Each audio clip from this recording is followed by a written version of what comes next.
assez phénoménal comme événement, c'est qu'à partir donc, de la fin de la Deuxième Guerre mondiale, vous avez un doublement de la production agricole totale en France, alors que dans le même temps, vous voyez que les surfaces cultivées, elles diminuent d'à peu près 10 à 15%. Donc, vous voyez que c'est quelque chose qui n'est jamais arrivé dans l'histoire de l'humanité. En général, quand on produisait plus, c'était parce qu'on mettait plus de terres en culture. Là, c'est l'inverse qui se produit. C'est le phénomène qu'on appelle la révolution verte et qui voit en fait la naissance du système alimentaire industrialisé qu'on connaît aujourd'hui. Alors cette révolution verte, elle repose sur plusieurs facteurs techniques qui sont présentés ici. Donc la maîtrise de l'eau, un des principaux éléments limitants dans les cultures, via des infrastructures, enfin, des aménagements des réseaux hydrographiques, pensez aux barrages, différents entretenus, des choses comme ça.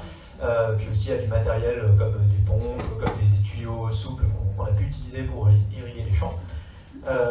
L'utilisation des engrais minéraux, avec l'exemple ici de la potasse, donc une forme d'engrais qui, vous savez, est facilement disponible pour les plantes, qui fait office un peu de booster pour la croissance des végétaux. Notamment, on reparlera un peu des engrais minéraux, mais vous savez que c'est notamment l'azote, le phosphore et le potassium qui sont pas mal utilisés aujourd'hui. Dès lors que les plantes avaient à disposition comme ça une abondance de ressources en eau et en nutriments, les anciennes variétés cultivées n'étaient pas nécessairement en mesure de les exploiter à 100%. Et donc il y a eu tout un travail aussi de sélection de variétés qui étaient capables d'avoir une croissance optimale dans ces nouvelles conditions de culture. Donc tout un travail de sélection de variétés à haut rendement a été entrepris. Et souvent, vous savez qu'il y a des trade-offs en biologie, on ne peut pas booster tout à la fois. Donc souvent les fonctions de production ont été sélectionnées au détriment des fonctions de défense, par exemple. Et donc, on a compensé cette faiblesse des nouvelles variétés par rapport à la résistance aux pathogènes, aux maladies et tout ça, par l'utilisation de pesticides qui sont venus remplacer cette fonction naturellement assurée par les plantes avant. Donc, l'utilisation de tout plein de produits phytosanitaires pour lutter contre les ravageurs des cultures, champignons, insectes et les plantes compétitrices.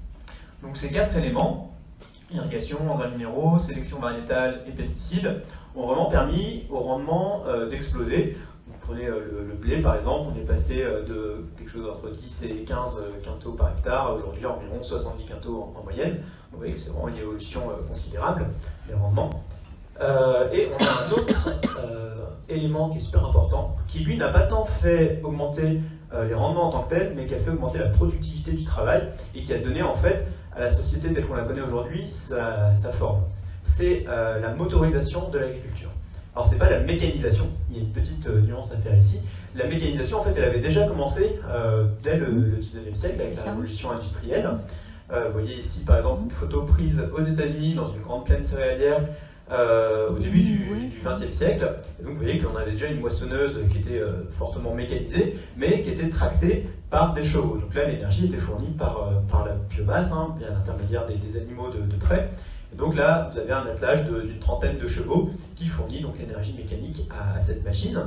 Ce qui a vraiment changé au cours de la Révolution verte, c'est la motorisation. Donc c'est l'utilisation de moteurs à explosion et donc de pétrole, de carburant pétrolier. Et ça a permis un décuplement de la puissance des machines agricoles. Vous avez donc une moissonneuse moderne qui en plus a la fonction de batteuse intégrée, moissonneuse-batteuse. Vous voyez qu'avec un seul conducteur et un peu de carburant, on moissonne comme ça des hectares et des hectares. Donc ça a permis à la productivité du travail d'augmenter énormément. En gros, un agriculteur aujourd'hui est capable à lui tout seul de produire autant que 50 à 70 agriculteurs à l'époque de ses grands-parents. Alors deux conséquences là-dessus. La première, c'est qu'on n'a plus besoin d'animaux de trait pour évidemment faire ces travaux-là. Donc ce graphique il est intéressant, il vous montre l'évolution du nombre d'animaux de trait en France. En bleu vous avez les chevaux, en vert les vaches et en rouge les bœufs. Et ça vous montre surtout la brutalité entre guillemets de cette évolution. Vous voyez qu'en 20 ans, entre 1950 et 1970, on a un véritable effondrement des populations d'animaux de trait en France qui sont donc remplacés par des tracteurs et des carburants pétroliers. Donc ça a une conséquence directe sur l'utilisation des terres, parce que tous ces animaux-là, il fallait les nourrir, il fallait consacrer une partie importante des surfaces à donc leur alimentation. Et donc ça fait, en gros, pour vous donner un ordre d'idée, en 1900, je sais plus trop, je crois que c'était 1940, 1950, on avait 45% des surfaces céréalières qui étaient en fait de l'avoine destinée aux animaux, aux animaux de trait. Donc c'est considérable, il y avait vraiment une part des terres qui était destinée à l'énergie mécanique qui était vraiment considérable. Et donc les fermes sont passées d'une situation d'autonomie énergétique où leur énergie était produite à même sur l'exploitation à une situation où en fait l'énergie a été externalisée aux en fait, producteurs pétroliers. C'est eux maintenant qui assurent ce besoin pour les fermes. Donc ça a permis de libérer plein de terres.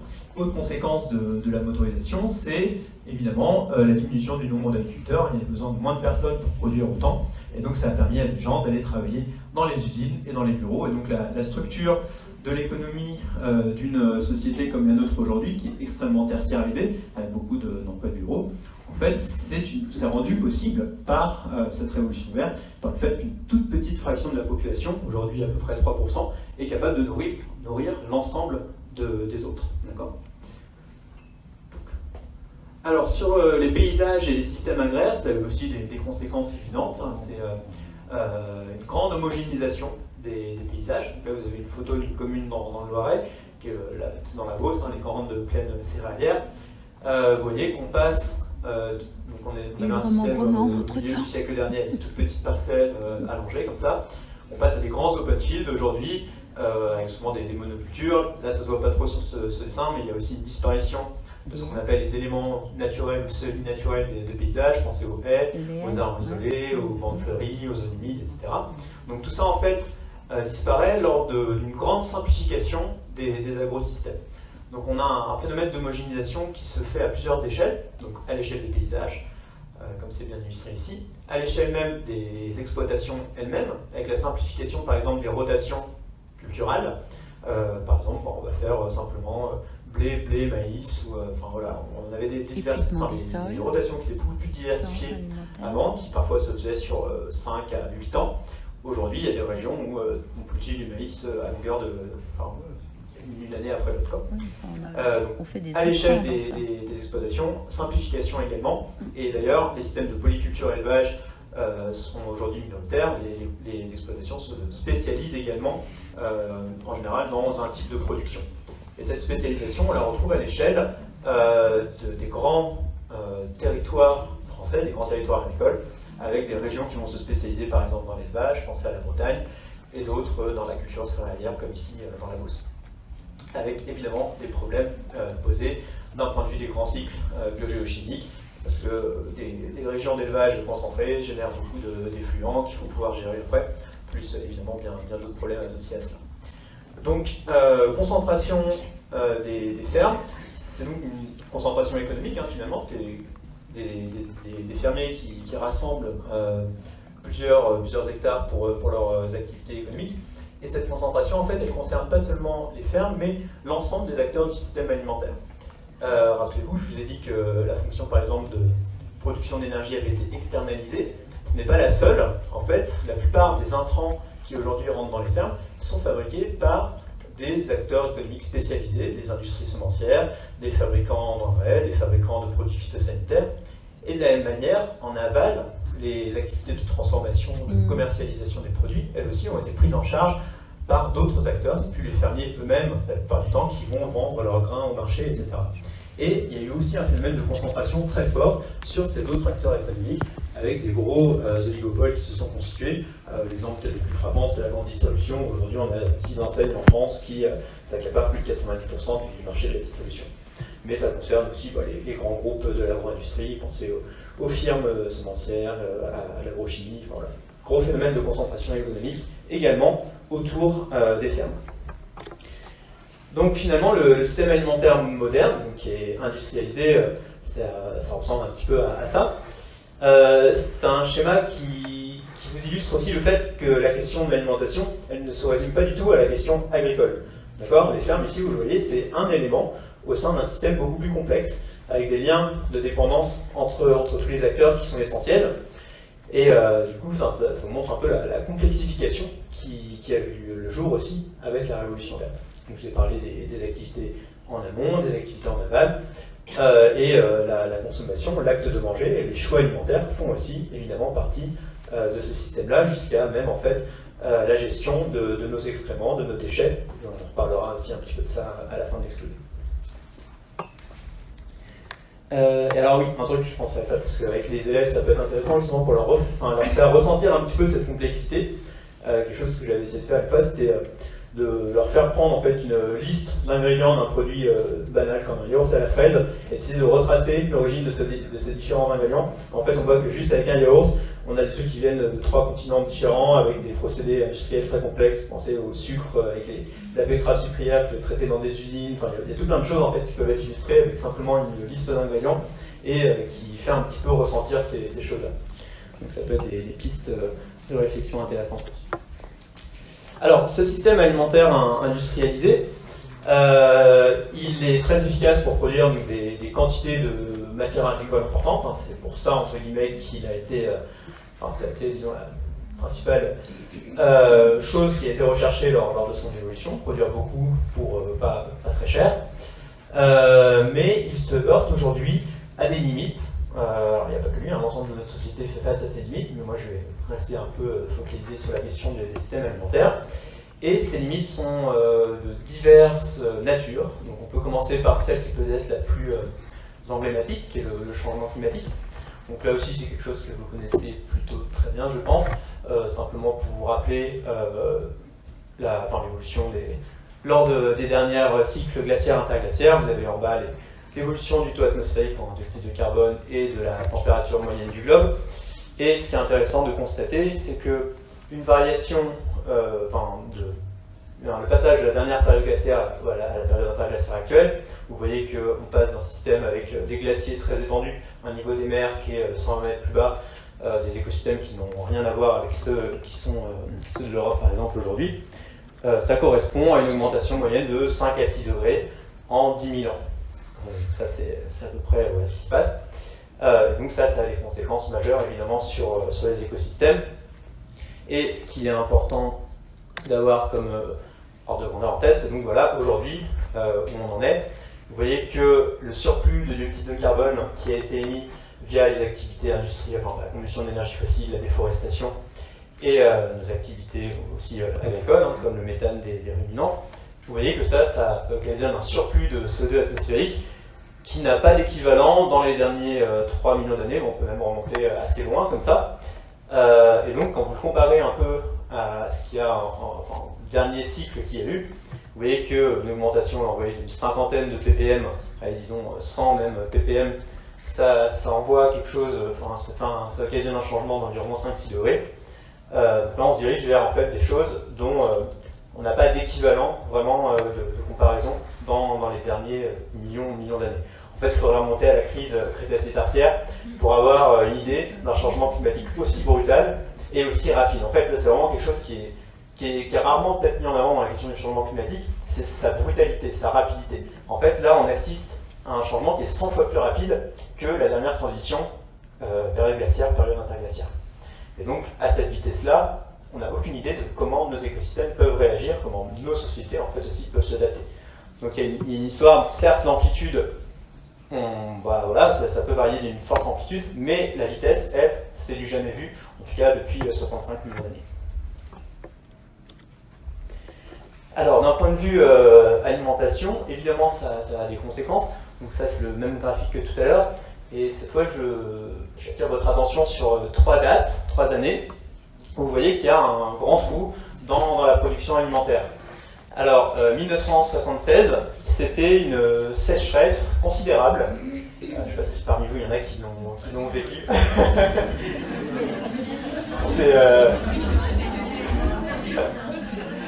C'était donc à l'époque une sécheresse hyper importante. Et vous voyez que la production alimentaire globale, agricole globale du pays a chuté d'environ 20 à 25%. Vous imaginez, un quart de la production d'un pays en moins, c'est quelque chose d'absolument considérable. Même chose en 2003, donc là on s'en souvient un peu plus, la canicule, mais en fait qui était aussi précédée d'une sécheresse printanière importante, ce qui explique aussi les conséquences sur la production céréalière, que n'a pas eu par exemple la canicule de cet été, qui elle n'était pas associée à une sécheresse notamment au printemps. La sécheresse était par contre beaucoup plus tardive et on en a encore ressenti les effets jusqu'en octobre. Et 2016, alors c'était pas une sécheresse, c'était Ouais, les inondations, peut-être que si vous étiez en région parisienne à ce moment-là, vous vous souvenez de, voilà, de l'état de la Seine, des routes en fait à ce moment-là. Et les inondations de 2016 ont occasionné de très très lourds dégâts dans les grandes plaines céréalières, justement, où la plupart des cultures ont pourri sur pied. Et donc là encore une forte chute de la production. Donc vous voyez qu'on a trois catastrophes climatiques ici, événements climatiques extrêmes aussi, comme on les appelle, qui occasionnent des pertes très lourdes dans la production agricole. Or, évidemment, ces événements sont amenés à augmenter à la fois en fréquence et en intensité avec le changement climatique qui est à l'œuvre aujourd'hui. Ouais, bon, je pense que ça sera tout aussi bien dit avec ce graphique. Donc ça, c'est un graphique qui a été fait donc, par Météo France, c'est un laboratoire de climatologie, qui vous montre, c'est un scénario qui essaie de prévoir l'évolution de l'état de sécheresse des sols à différents horizons de temps. Donc c'est la sécheresse hydrique des sols, c'est pas le niveau des précipitations qui, lui, peut être important, mais si vous voyez, s'il fait plus chaud, vous allez aussi plus évaporer, donc votre sol va être plus sec. Donc à un niveau de précipitation égal, le niveau de sécheresse n'est pas forcément le même. Et donc, sur cette carte, vous voyez des zones en rouge. Donc le rouge, ça correspond au niveau de sécheresse de 2003. D'accord ? Donc la grande sécheresse de 2003, où on avait 20% de la production agricole du pays en moins, ça sera le niveau moyen dans une partie des régions de la France, si vous voyez dans le nord-est, aussi un peu autour de Bordeaux. Donc ça sera le niveau moyen, d'accord, la sécheresse de 2003. Donc imaginez l'équivalent de la sécheresse de 2003 à cette période-là, ça veut dire que c'est des niveaux de sécheresse qu'on n'a jamais connus dans notre pays, à notre échelle de temps. Alors je vous montre la carte du 100 2085, mais ça se passe de commentaires tellement évidemment dans ce genre de choses. Enfin, l'agriculture telle qu'on la connaît aujourd'hui n'est pas envisageable. Enfin, c'est des choses qui sont hors de nos systèmes actuels. Quoi. Là, il faut complètement réinventer la façon de cultiver. Et ça, oui, pardon, j'ai oublié de préciser, c'est dans un scénario d'augmentation de la température entre 2 et 4 degrés. Donc, c'est encore quelque chose qui est, entre guillemets, optimiste comparé au business as usual dans lequel on se trouve aujourd'hui, qui est plutôt vers du 5-6 degrés, voire encore pire selon certains modèles. Donc ça, c'était pour la question climatique. Autre vulnérabilité du système alimentaire, c'est sa dépendance aux énergies fossiles. Alors, de manière générale, l'ensemble de nos sociétés sont vulnérables par rapport à cette ressource. Et ça, c'est un graphique pour juste vous montrer l'évolution de la production de pétrole mondiale. Alors, on est sur du pétrole qu'on appelle conventionnel. C'est un type de pétrole un peu particulier, enfin, pas particulier parce que c'est majoritaire. En fait, c'est le pétrole qui sort simplement de terre quand on fore un trou et que voilà, il sort de la roche-mère, on le récupère simplement par gravité, il sort tout seul. C'est, disons, le pétrole classiquement exploité par l'industrie pétrolière et celui qui est le plus facile à extraire. Donc vous voyez que ce pétrole, l'essentiel des découvertes en fait est derrière nous, hein, elle a eu lieu entre les années 60 et 70, et depuis le milieu des années 80, on produit, on consomme, hein, c'est la même chose, on consomme ce qu'on produit chaque année, on consomme plus de pétrole que ce qu'on découvre, d'accord ? Donc c'est comme si vous dépensiez plus chaque année que ce que vous gagnez. Évidemment, à un moment, vous imaginez bien que ce n'est plus possible, on arrive au bout des réserves accumulées, et vous voyez que ce phénomène, il y a un petit décalage à peu près d'une cinquantaine d'années entre le pic des découvertes et le pic des productions. Donc on est vraiment dans quelque chose qui est très, très, très actuel. Je vous montrerai un autre graphique juste après pour vous faire ressentir un peu mieux ça. Et un autre élément qui est important d'avoir en compte, c'est aussi le niveau extrêmement faible des découvertes actuelles. Vous voyez, en 2015, 2016, 2017, c'est le niveau le plus bas jamais atteint dans l'histoire de l'industrie pétrolière. Les découvertes de pétrole conventionnel n'ont jamais été aussi basses. Alors ça s'explique d'une part parce que le prix du pétrole étant relativement faible, les compagnies gagnent moins d'argent et donc ont moins d'argent à investir dans l'exploration et tout ça. Mais d'un autre côté, ça s'explique aussi très bien parce qu'on a découvert les gisements les plus favorables et que donc on a de moins en moins de choses à se mettre sous la main. Alors zoomons un petit peu sur la production d'aujourd'hui. Donc ça c'est la production, vous voyez, de 85 à 2018 et vous avez un scénario de prévision de ce qui pourrait se passer. Donc je vous ai remis le pétrole conventionnel en rouge. Vous voyez que le pétrole conventionnel en fait n'augmente plus depuis 2005-2008. Il stagne, c'est assez marqué, et que donc on a en fait passé le pic pétrolier pour cette ressource-là donc l'Agence internationale de l'énergie, qui est un organe de conseil aux grands décideurs de l'OCDE, dans son rapport de l'année dernière, nous disait bien qu'effectivement, ce pétrole conventionnel qui représente 85% de la ressource, eh bien, aujourd'hui entre en déclin. Donc, il y a un sujet extrêmement fort à comment on anticipe ce déclin de la production du pétrole conventionnel, déclin qui peut aller en fait très vite dès lors que les financements ne suivent pas derrière. Et donc aujourd'hui, ce déclin, il est compensé essentiellement par l'essor d'un type de production particulier, donc on appelle les pétroles non conventionnels, et ce sont typiquement les sables bitumineux du Canada. Vous voyez un peu ce que c'est. Voilà, donc c'est des choses, c'est une espèce de goudron pâteux. Il faut faut investir beaucoup d'énergie en fait, il faut le chauffer pour récupérer le pétrole, donc ça a un rendement énergétique très faible.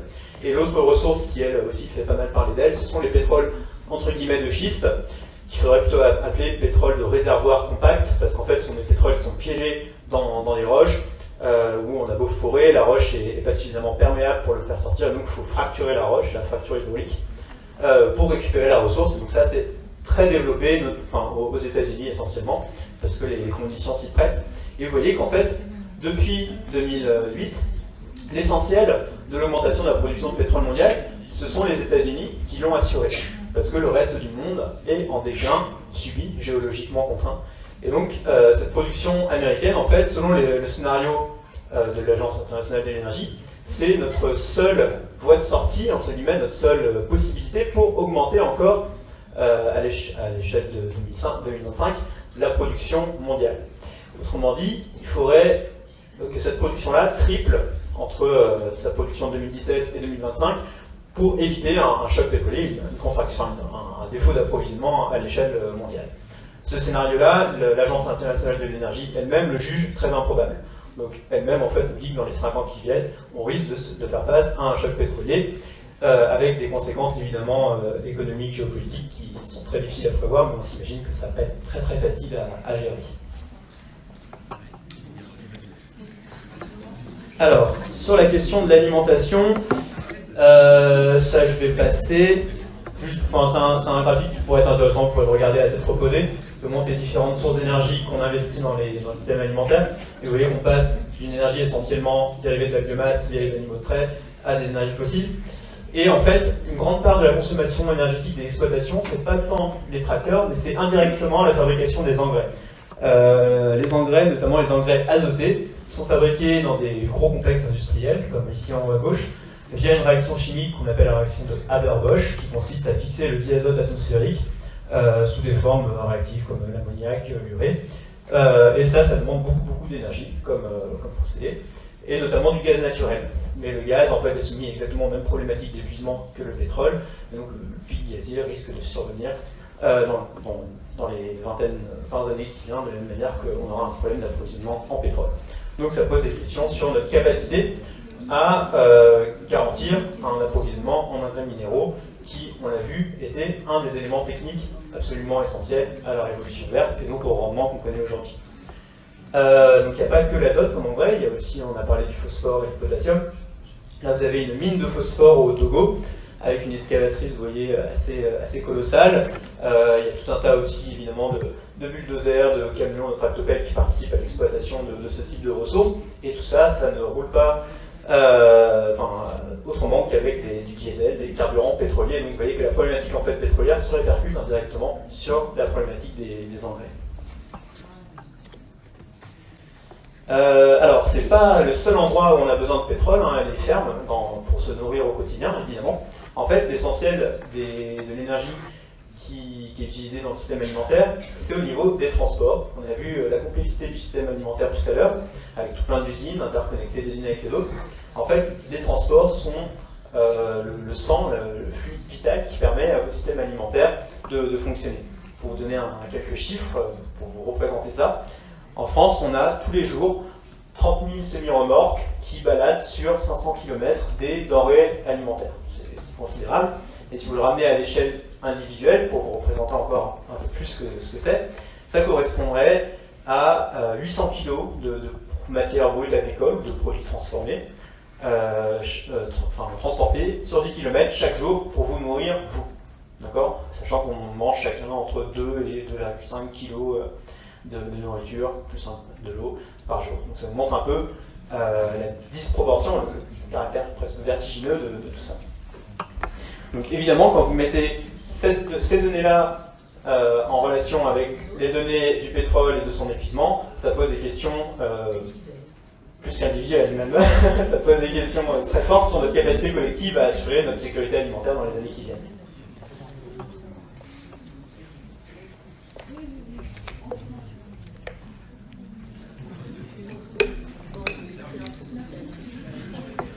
Alors, autre menace qui pèse sur tout ça, qui est beaucoup moins perceptible, mais qui vous concerne peut-être au premier ordre en tant qu'enseignant de l'AZT, c'est en fait le déclin de la biosphère, de la biodiversité. Ça, je ne vais pas trop passer de temps, hein. Vous avez dû entendre parler du dernier rapport de l'IPBES, qui est l'équivalent du GIEC pour la biodiversité, la réduction de 60% des populations je crois 4000 espèces de vertébrés là, sur l'indice planète vivante. Donc des choses qui sont absolument sans précédent, qui sont dignes de la 6e extinction de masse dans laquelle on se trouve aujourd'hui. Ça aussi, c'est un graphique qui est assez évocateur, hein, qui vous montre la place, la biomasse des humains, en bleu au milieu. Chaque carré représente 1 million de tonnes, et de leurs animaux domestiques ou animaux de compagnie. Vous voyez les vaches à gauche, les moutons, les cochons, tout ça. Et tout ça, c'est l'ensemble des mammifères terrestres, donc il n'y a pas les baleines, c'est seulement les mammifères terrestres. Et vous voyez que plus de 98% de la biomasse est accaparée par une espèce et ses animaux domestiques, quoi. Donc ça vous montre aussi le côté disproportionné des impacts que peut avoir une espèce sur l'ensemble de la biosphère. Et tout ça, évidemment, est lié à notre alimentation, au système alimentaire de l'imaginaire. Alors vous avez peut-être entendu parler il y a 2 ans d'une étude qui a fait pas mal de bruit qui parlait du déclin des insectes dans des réserves naturelles en Allemagne, qui montrait qu'il y avait 75% de déclin sur la durée d'études, en 25 ans, 30 ans, je ne sais plus. Plus récemment, là en octobre, il y a une autre étude qui est parue dans Nature qui avait refait un suivi de population d'insectes. Et dans des prairies allemandes, ils ont vu que c'était les 2/3 de la diversité des arthropodes qui avaient disparu en seulement 10 ans. Donc c'est encore pire que ce qu'on pensait auparavant. Les 2/3 en 10 ans, c'est une hécatombe, quoi. C'est quelque chose qui est de l'ordre de l'extinction très, très, très brutale. Et donc évidemment, l'expérience sensible que chacune d'entre vous a pu faire de la disparition des insectes l'été, quand on allume une lumière, il n'y a plus rien, quand on prend la voiture dans la campagne, il n'y a plus rien. Donc c'est vraiment des choses qui, pour le coup, sont assez perceptibles. Tout ça, évidemment, a des conséquences en cascade sur les écosystèmes. Les insectes sont des éléments centraux dans les réseaux trophiques. Et donc, on assiste également en parallèle au déclin des populations d'oiseaux. Ici, vous voyez, moins 30% en une trentaine d'années. Et de chauves-souris, là, c'est moins 40% en 10 ans. Là aussi, c'est de l'ordre de l'effondrement des populations. Quelque chose dont on entend un peu moins parler, mais qui est absolument catastrophique. Alors, pourquoi est-ce que c'est important du point de vue des systèmes alimentaires? Alors, c'est pas seulement parce que les systèmes alimentaires, notamment les systèmes agricoles, sont une des premières causes du déclin de la biodiversité, mais c'est également parce que la biodiversité a des impacts en retour sur les écosystèmes, sur nos agrosystèmes, sur notre capacité à nous nourrir. Ça, c'est une méta-analyse qui est parue récemment, qui essayait justement de quantifier les services rendus par la diversité sauvage sur des fonctions essentielles comme la pollinisation et la régulation des ravageurs dans les cultures, et qui essaie de voir justement ce qu'on appelle le biocontrôle, de voir les effets que ça peut avoir sur la production.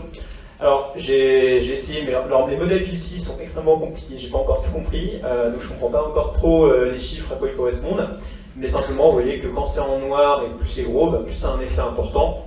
Donc en gros, vous voyez que, évidemment, la pollinisation, par exemple, a un effet important, bénéfique sur la production agricole, et si vous remontez en haut à gauche, là, la richesse en pollinisateurs a un effet positif sur la pollinisation, et si vous passez à gauche encore, la simplification des paysages a cette fois un effet négatif sur la richesse des communautés de pollinisateurs, et donc en cascade, vous voyez que ça affecte la production. De la même manière, sur le biocontrôle, vous avez exactement la même chose. Donc ça, c'est une méta-analyse intéressante parce que on entend souvent parler des services écosystémiques, etc. Mais c'est rare d'avoir justement des choses un petit peu concrètes. Et donc là, les auteurs ont essayé de faire ce travail-là, avec donc 42 études qui englobent plus de 600 parcelles étudiées. Alors il n'y a pas seulement la biodiversité sauvage qui diminue, il y a aussi la biodiversité cultivée. C'est quelque chose peut-être qu'on entend un petit peu moins, mais donc là c'est un graphique qui montre l'évolution de la diversité cultivée sur le blé tendre en France. Vous avez à gauche le nombre de variétés cultivées. Donc là on pourrait dire, bah non, en fait le nombre de variétés augmente, donc la diversité ne diminue pas. Et effectivement, vous voyez que on a aujourd'hui je pense aujourd'hui plus de 400 espèces de blé, de variétés de blé cultivé. Mais par contre, si vous regardez la diversité génétique au sein de ces variétés cultivées, c'est le graphique de droite, vous voyez, en fait le graphique de droite montre à la fois la diversité génétique et l'hétérogénéité de l'utilisation de ces variétés. En gros, si vous avez une seule variété qui domine sur 90% des surfaces agricoles, ça va faire baisser cet indice de diversité.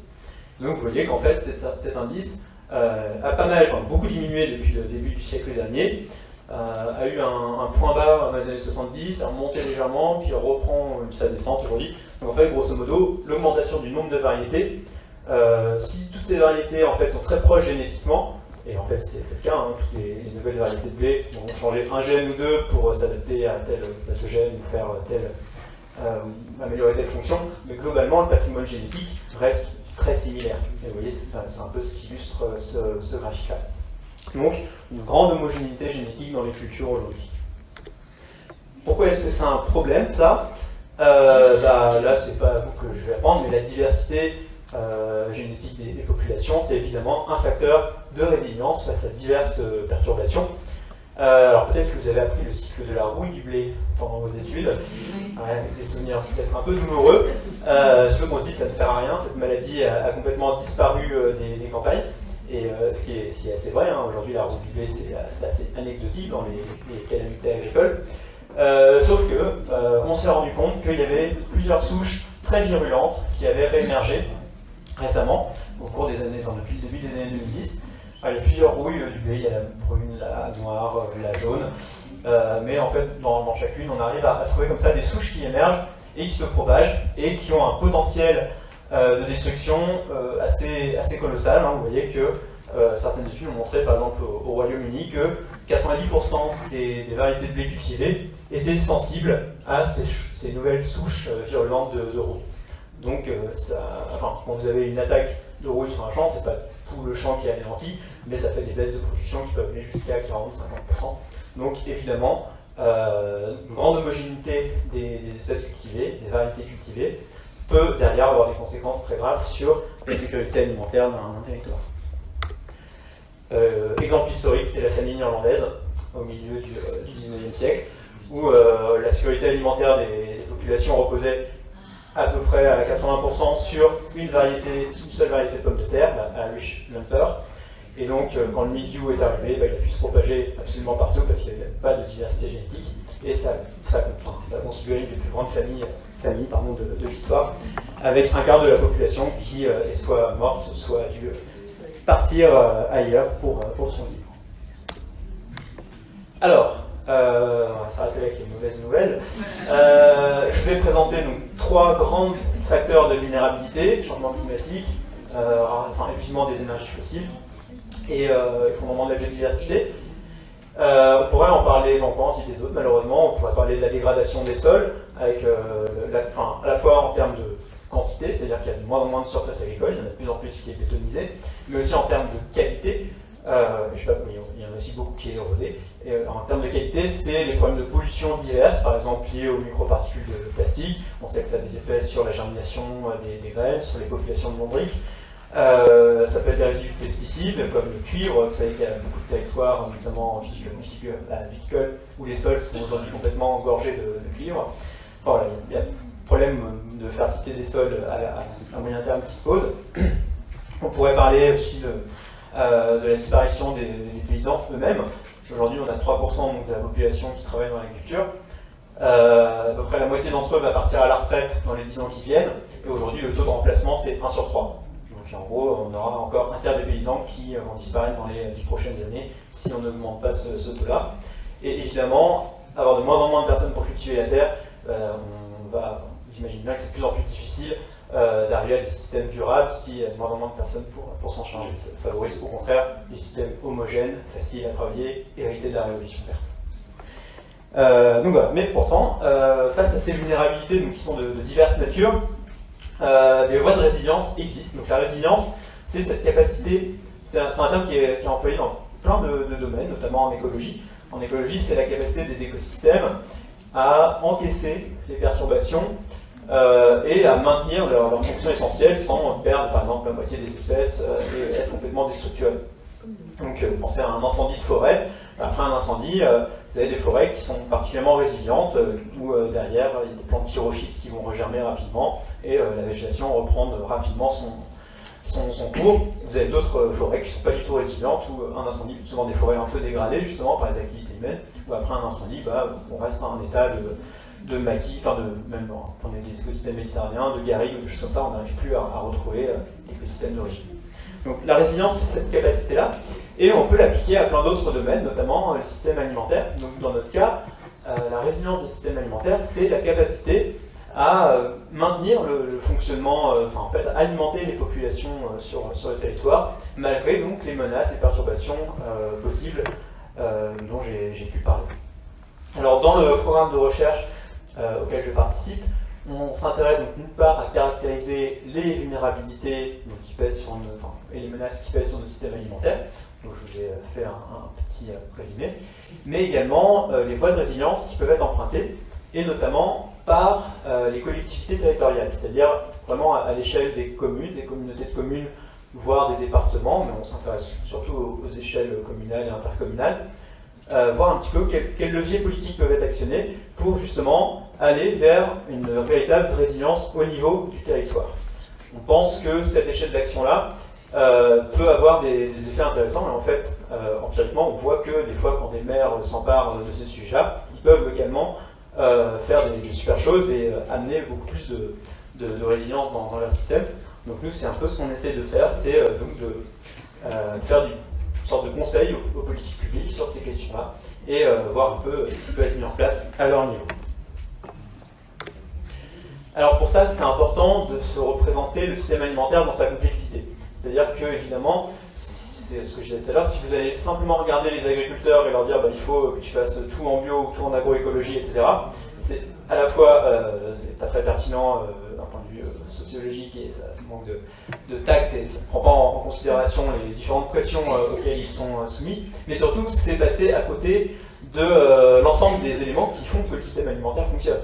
C'est-à-dire que même si l'agriculteur passe en agroécologie avec un système super intéressant, s'il reste dépendant du pétrole pour ses tracteurs ou de semences très homogènes, etc., vous voyez qu'il faut vraiment agir à tous les niveaux, de la même manière pour la transformation et la distribution du produit. Si c'est toujours des grandes surfaces avec des flottes gigantesques de camions et la voiture individuelle qui est la seule possibilité pour les gens d'aller au supermarché pour se nourrir, vous voyez bien qu'on n'a pas résolu le problème.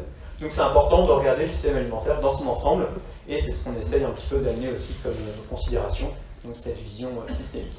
Donc là vous avez un petit schéma, simplement un découpage arbitraire en plusieurs grands domaines du système alimentaire, dans lesquels des voies de résilience peuvent être envisagées. Et je vais développer rapidement deux petits trucs, puisqu'on en a parlé avant, puisqu'encore une fois en tant qu'enseignant de SVT ça peut vous intéresser. D'une part, c'est la question des semences utilisées, et plus généralement de la diversité génétique des cultures. Donc ça, c'est un graphique qui vous montre le rendement de 4 variétés de blé tendre, là qui sont en bas, M, P, V et S. Et AV, ça correspond à une association variétale, c'est-à-dire l'agriculteur a semé les 4 variétés ensemble dans le champ. Plutôt que d'avoir 4 parcelles avec les 4 variétés séparées, il a semé les 4 variétés ensemble. Et vous voyez le rendement en fonction du déficit hydrique. Et ce qui est intéressant, c'est que vous voyez que l'association des 4 variétés, dans un cas de stress hydrique important, a des meilleurs rendements que les variétés isolées. D'accord ? Donc ça reprend exactement l'idée de plus de diversité, de plus de résilience à votre système. Vous avez des variétés qui vont plus ou moins bien réagir, mais vous voyez que les 4 ensemble surpassent les caractéristiques individuelles, les performances individuelles des monocultures. Donc ça, c'est quelque chose qui est super intéressant, parce que sans changer beaucoup de choses finalement à votre système de culture, tout simplement vous mettant en mélange des variétés, même si elles sont homogènes, en fait leur simple mélange entre elles vous apporte des effets intéressants sur la résilience. Ouais. Mais il peut les vendre aussi, parce que des fois il y a des... Je ne vais pas rentrer dans les questions de réglementation, mais effectivement il y a des problèmes liés à ça. Alors juste pour répondre à la question quand même, sur la question de la vente, il peut vendre sa production, ça c'est pas un problème. Parce que c'est une association de variétés qui sont inscrites dans le cas ici au catalogue officiel. Donc simplement on a pris les variétés du catalogue et au lieu d'en semer une là, on les a semées ensemble. Donc ça pose pas vraiment de problème. Derrière, de toute façon, la meunerie aujourd'hui reçoit souvent des mélanges de variétés des différents producteurs, donc font leur pain avec tout ça, tout ce qui arrive. Donc globalement ça pose pas de problème. On pourra reparler éventuellement des variétés population après, et des choses que ça pose comme question. Un autre exemple en Asie, en Chine, sur le riz. Vous avez donc un essai qui a été fait, donc vous avez soit en monoculture, qui est en haut à gauche là, soit en culture mixte. Vous avez une variété de riz qui est en rond ici, qui est sensible à un champignon, et vous avez une autre variété de riz en croix là, qui est résistante aux champignons. Et vous voyez les rendements, vous voyez l'intensité des dégâts provoqués par le champignon sur justement ce riz rond là, le riz gluant en fait. Et vous voyez que dans les mélanges ici, les associations variétales, vous avez une diminution jusqu'à 98% des attaques du champignon sur le blé. Alors que le blé, le riz. Alors que la variété de riz, c'est exactement la même, quoi. Simplement, elle est entourée de variétés résistantes, et rien que ça suffit à faire baisser drastiquement les attaques sur la variété sensible. Donc ça, c'est super intéressant, et en fait, après cette expérience-là, les paysans locaux se sont complètement passés de fongicides. Ils ont continué à utiliser cette méthode avec des super rendements, et ça continue aujourd'hui. Ouais. Un même riz, mais il y a certaines variétés qui sont distinctes et d'autres. C'est deux variétés différentes. C'est du riz gluant, par exemple, celui qui est à gauche là, le riz glutinus, du riz gluant, mais qui est apprécié là-bas pour ses qualités organoleptiques et alimentaires, mais qui est sensible à ce champignon-là. Puis vous avez une autre variété de riz, qui est du riz pas gluant, et qui lui, par contre, est résistant à ce champignon-là. C'est plus clair comme ça. Et après, on regarde les attaques sur le riz gluant, donc la variété sensible, parce que l'autre, de toute façon, il est résistant. Et on voit que la variété sensible, elle est beaucoup moins attaquée quand elle pousse en compagnie des variétés résistantes. Et est-ce qu'il y a une étude qui a été faite sur l'impact aussi économique pour eux, parce que ça doit leur prendre plus de temps pour les récolter? Les récoltes pareil? Alors, si en fait, la récolte, c'est pareil. Enfin, on ramasse tout, après il y a des systèmes de trieuses qui peuvent... Il y a une trieuse, d'accord. Quoique, non, je suis même pas sûr, je dis ça, mais peut-être que simplement ils les récoltent en ligne, et ça suffit à... C'est en ligne. Ouais, c'est en ligne. Donc en fait, ils récoltent les variétés... Donc c'est-à-dire qu'il y a quand même une réflexion avant sur comment ils allaient faire. J'imagine, ouais. Il y a une étude dans le détail pour voir un peu quels sont les causés, mais en tout cas, ça a eu des impacts très intéressants. Donc si on en revient à l'homogénéité de nos systèmes de culture, après il ne me reste pas beaucoup de temps et j'ai envie de vous parler de la dernière chose, donc je ne vais pas rester là très longtemps. Simplement pour dire que quand on a des paysages comme ça, évidemment, c'est pas très favorable à de la résilience. Quand c'est des choses comme ça l'est un peu plus. Donc en gros, il y a l'homogénéité au niveau génétique, on en a pas mal parlé, mais l'homogénéité doit aussi s'entendre sur la question des parcelles, donc la rotation des cultures, les assolements et tout ça, et aussi à l'échelle des paysages, avec la restauration des infrastructures qu'on appelle aussi agroécologiques, donc les haies, les machins, et tout ça. Donc ça c'est un chantier de résilience extrêmement important, qui en plus derrière permet d'assurer des besoins comme le bois à énergie, qui est favorable à la biodiversité, etc., etc. Donc ça a plein d'impacts très positifs. Matière organique des sols, je ne vais pas en parler, mais c'est un des fondements de l'agroécologie, donc je vous intéresse à regarder un petit peu pourquoi c'est important et quelles sont les techniques culturelles mises en place pour assurer le regain en matière organique sur les sols. Alors, dernière chose dont je vais vous parler, qui est importante aussi et qui vous intéressera là encore, je pense, peut-être pour vos cours, c'est la question des nutriments. Donc, les nutriments, en gros, la différence fondamentale entre un écosystème et un agrosystème, c'est l'export de la matière dans les agrosystèmes. Donc dans les écosystèmes, il y a un recyclage de la matière organique dans les nutriments. Dans les écosystèmes cultivés, on l'exporte. Et donc nécessairement, si on exporte de la matière, prenez par exemple une parcelle de blé de 1 hectare, si vous faites 50 quintaux avec 2% d'azote, bah, vous exportez 100 kg d'azote sur votre hectare. C'est quand même quelque chose hyper c'est considérable. Et vous allez vite épuiser vos sols si vous ne remettez pas en place des systèmes qui permettent de fertiliser, de ramener des nutriments dans vos cultures. Alors aujourd'hui, on l'a dit, ce sont les engrais minéraux qui ont ce rôle-là. On a vous savez, les associations, enfin, les légumineuses qui permettent de faire rentrer du sol via les symbioses avec certaines bactéries. Mais en général, ça ne fait pas tout, et puis surtout, ça consacre aussi des surfaces, enfin, ça dédie des surfaces à cette ressource en azote, donc c'est moins de surface pour l'alimentation humaine, éventuellement. Un autre système qui peut être intéressant, c'est celui-là, c'est de réfléchir en termes de système global, encore une fois, et de regarder un peu que deviennent nos nutriments. Alors, ça, c'est un schéma général de l'expression dans notre corps, qui vous montre un peu le devenir du carbone, de l'azote, du phosphore et du potassium que l'on ingère. Donc l'essentiel de notre expression, elle est gazeuse, c'est le dioxyde de carbone et la vapeur d'eau qu'on expire chaque minute, qui est lié donc, au métabolisme de respiration. C'est vraiment, en termes de masse, c'est l'essentiel de notre expression. Et puis après, vous avez, vous voyez, entre urine et matière fécale, finalement, c'est l'urine qui va concentrer aussi l'essentiel de l'expression sur les minéraux, enfin les nutriments comme azote, phosphore et potassium. Pour l'azote, on a jusqu'à 90% des fois de l'azote qui part dans nos urines. Fun fact, vous avez 2 fois plus de matières sèches qui sont excrétées dans les urines que dans les matières fécales.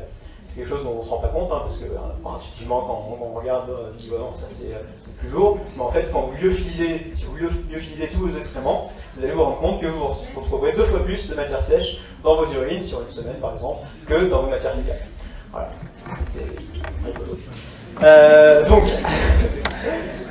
c'est cette question en fait des nutriments. Vous voyez bien que tout ce qui finalement est exporté des champs passe dans nos tubes digestifs et ressort. Ça ne s'accumule pas, on ne garde pas en nous tout cet azote, tout ce ressort. Donc tout ressort finalement. Avant, c'était une ressource qui était fondamentale pour assurer, justement, pour renouveler la fertilité des champs. Donc là, vous avez une collecte des fosses d'aisance à Paris début du siècle dernier.